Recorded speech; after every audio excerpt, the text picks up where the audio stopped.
வடக்கு மாவட்ட மதிமுக சார்பில் செயற்குழு கூட்டத்தில் மாவட்ட செயலாளர் மாவை மகேந்திரன் பங்கேற்று சிறப்புரையாற்றினார். செங்கல்பட்டு மாவட்டம் குரோம்பேட்டை அருகே தனியார் திருமண மண்டபத்தில் செங்கல்பட்டு வடக்கு மாவட்ட மதிமுக செயற்குழு கூட்டம் மாவட்ட அவைத்தலைவர் படப்பை செல்வம் அவர்கள் தலைமையில் நடைபெற்றது. இதில் மதிமுக மாவட்ட செயலாளர் மாவை மகேந்திரன் அவர்கள் கலந்து கொண்டு சிறப்புரையாற்றினார்.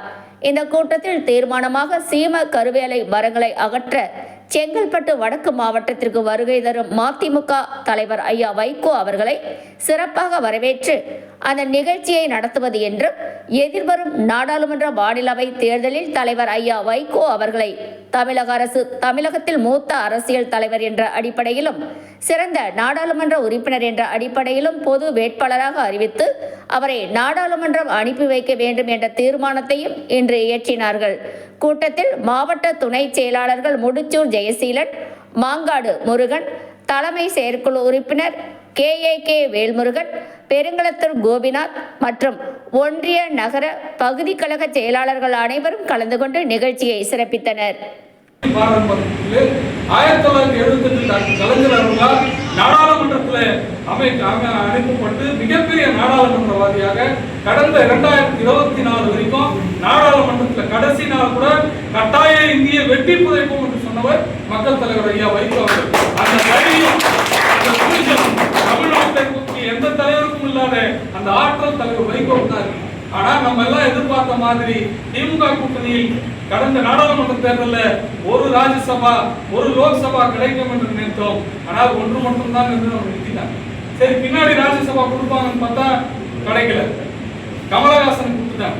சரி, இப்பயாவது சட்டமன்ற தேர்தலையாவது சரி கூட்டணியில 4 சீட் தான் நமக்கு கிடைச்சது, நம்ம தலைவருக்கு ஒரு ராஜ்யசபா அறிவிப்பாங்கன்னு பார்த்தா இன்னொரு கட்சிக்கு அந்த ராஜ்யசபா கொடுத்துட்டாங்க. அப்ப அந்த ராஜ்யசபா சீட்டு போயிடுச்சு. இப்ப தலைவர் போய் இருக்கிற 82 வயசுல வீதியா போய் ஓட்டு கேட்க போகக்கூடாது. தமிழ்நாட்டினுடைய மிகச்சிறந்த தலைவர், மிக சிறந்த ஆளுமை, அவரு கௌரவமா இருக்குமே நாடாளுமன்றத்துல அமர வைப்பது நம்முடைய கடமை. எனவேதான் வருகின்ற காலத்தில் நடைபெறுகிற இப்ப CV சண்முகம் ராஜினாமா பண்ணியிருக்காரு. ஒரு வாய்ப்பு வந்தது. இந்த வாய்ப்பை நான் தமிழக முதல்வருக்கு செங்கல்பட்டு வடக்கு மாவட்ட சார்பில் கோரிக்கை வைக்கிறேன். அற்புதமான தலைவர், மக்களுக்காக உழைக்கிற தலைவர், மிகப்பெரிய அளவில் நாடாளுமன்றத்தில் தமிழகத்தின் உரிமைகளை பெற்றுக் கொடுத்த தலைவர், மீனவர்களை பாதுகாக்கிற தலைவர், ஈழத் தமிழர்களுக்காக பேசுகிற தலைவர், குரல் மீண்டும் ஒலிக்க வேண்டும். அது உங்கள் மூலமாக பொது வேட்பாளராக தமிழ்நாட்டின் சார்பில்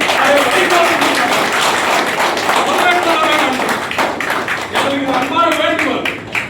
தலைவருடைய அந்த பதிவு என்பது நாடாளுமன்றத்தில் இருக்க வேண்டும்.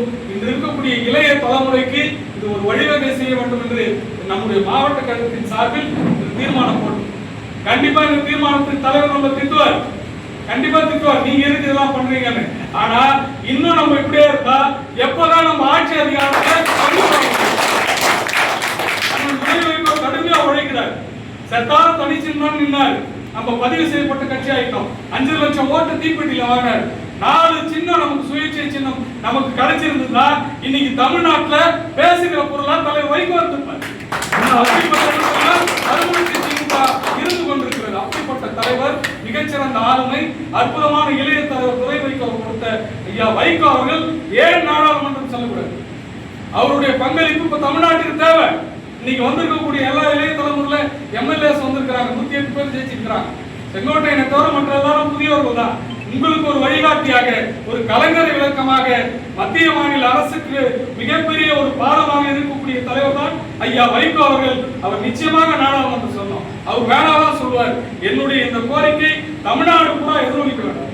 எல்லா மாவட்ட செயலாளர்களும் தீர்மானம் போட வேண்டும். அவருக்காக இனிமேல் நம்ம தான் வீதிக்கு போனோம். நமக்காக வீதிக்கு போன தலைவருக்கு நாம் பாடுபட்டு அவர் உரிய இடத்துல அமர வைக்க வேண்டும் என்ற அந்த தீர்மானத்தை நீங்கள் நிறைவேற்றி தர வேண்டும் என்று உங்கள் கரைமொழி மூலமாக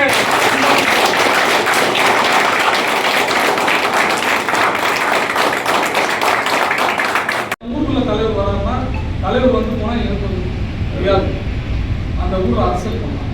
அவர் ஊர்ல வந்து போனா அவர் ஒரு அரசியல் பண்ணலாம். இல்லை இவர் ஊர்ல வந்து போனா அரசியல் பண்ணலாம். ஆளே இல்லாதவங்க சொல்ற பெங்களூர் ரயில்வேஸ்ல ஆளே கிடையாது. எங்க போய் பண்ண முடியும்? எவ்வளோ ரோட்ல பார்ப்போம், வேடிக்கை பார்ப்போம். ஆனால் நம்ம ஊர்ல அரசியல் பண்ணோம்னா ஒரு நாள் தலைவர் இருக்கக்கூடிய இடத்துல தம்பி பிரவீன்லாம் கூட சொன்னாங்க, ஐயா எனக்கு பலா போயிட்டு 200 அடி ரோடு இருக்குது, இல்லை பம்மன் ரோடு இருக்குது, எங்கேயாவது சொல்லணும். அது 2 நாளில் முடிவு பண்ணுவோம். அந்த வேலைகளை செய்யும்போது காலையில் ஆரம்பித்து நடக்கிறதுலாம் அன்னைக்கு முன்கூட்டிய தம்பி சொன்ன மாதிரி பேனர், விழிப்புணர்வு பேனர், தலைவர் முட்டு வைக்கிற படங்கள்லாம் இருக்குது. கருவேல முறையில் அகற்ற படங்கள் இருக்குது. அது எதனால் அகற்றப்பட வேண்டும், அது எதற்காக இந்த உத்தரவு பெறப்பட்ட நோக்கத்தெல்லாம் அங்கே பேனர் வைக்கலாம். வர வழியில் தான் இல்லை, ஒரு வாரத்துக்கு முன்னாடி உங்கள் ஊரில் அந்த பேனர் வச்சுருங்க, ஒரு பிரச்சாரமாகும். நாளைக்கு தலைவர் வராருன்னா முன்னாள் லைன் கட் பண்ணி முடிச்சூரில் இவரு, பெருந்தூர், பம்மல் இவரு, பல்லாத்தூர், பெருசூர், மாடம்பாக்கத்தில் இவரு, மதுரை பாக்கத்தில் இவரு, எல்லாரும் ஒரு பேனர் படத்தை போட்டு வைங்க. முன்னாள் நைட்டு மொத்த பேனர் இந்த ரோட்ல பான்ஸ்மங்கி ரோடா, இந்த மாங்காடு ரோடா மொத்தமாக இருக்கு. தலைவர் வரும்போது நல்ல வரவேற்பு கொடுப்போம். அண்ணா செல்வம் பேசுன மாதிரி தமிழ்நாட்டிலேயே மிகச்சிறந்த வரவேற்பு கொடுப்போம். வரவங்களுக்கு எல்லாம் மீடியா வரவேற்போம், மீடியாவை நம்ம கொண்டு போவோம். கூட்டணி கட்சியில் இப்போ நம்ம திமுக கூட இருக்கோம். திமுக எக்ஸ்எம்எல்ஏ, எக்ஸ் சேர்மன், இப்போ இருக்கிற சேர்மன் எல்லாரையும் கூப்பிட்டு அவங்கெல்லாம் வரவேற்கட்டும். இந்த பொது நிகழ்வை கொண்டு போகணும். புதுசா வந்திருக்கக்கூடிய அமைச்சரவையில இந்த மாதிரி ஒரு தலைவர் இருக்கிறாரு. எவ்வளோ பேர்லாம் நமக்கு அமைச்சருக்காக வந்தாங்க, எம்எல்ஏக்காக வந்தாங்க. ஆனா வைகோ ஒரு ஆள் தான் இயற்கையை பாதுகாக்கிற ஒரு அற்புதமான தலைவராக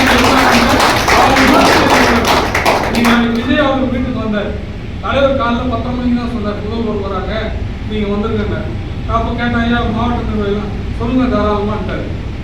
அங்க போனோம், சரியான கூட்டம், சரியான நேரத்துக்கு முதல்வர் வந்தார். அண்ணன் துரை வைகோ அவர்கள் தான் அவருக்கு மாலை போட்டு உள்ள கூட்டிட்டு போகும்போது முதல்ல இருக்கக்கூடிய ரூம்ல மாவட்ட நின்றுட்டோம். அவரோட பர்சனல் ரூம்ல அவர் கூட்டிட்டு போனாரு. அம்மா அப்புறம் ஆண்டி சின்ன ஒளியெல்லாம் பார்த்துட்டு மாவட்ட செயலாளர்கள் அவங்க அறிமுகப்படுத்தினாரு. மற்ற இடத்துக்குலாம் போன காட்சிகளை நான் டிவியில் பார்த்தேன். திரும்ப அவர்கள் போயிருக்காங்க, கம்யூனிஸ்ட் போயிருக்காங்க.